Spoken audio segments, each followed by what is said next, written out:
Mapendo! Wewe mama Pendo! Bema. Hakuna cha mwanaume wala cha nani umlali.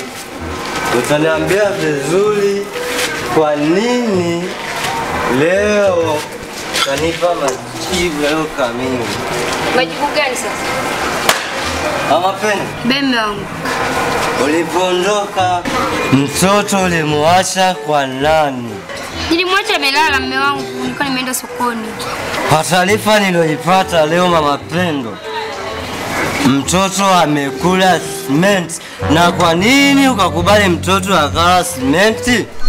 Wangu. Nimempeleka hospitali kumpima. Majibu ya kwanza yanaonesha Pendo utumbo umeganda. Na ya pili nimeambiwa mtoto amekaukiwa na mavi tumboni. Mama Pendo, nikufanye nini kwa siku ya leo mama Pendo? Chagua maamuzi haya.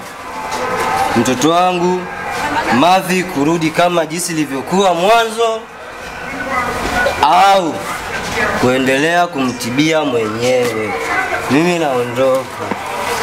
Sitaki niambia habari za mtoto tena. Utajua mwenyewe mtoto ataleta mavi au hatoleta mavi. Sasa mimi mavi narudishaje? Utachukua hata kwako.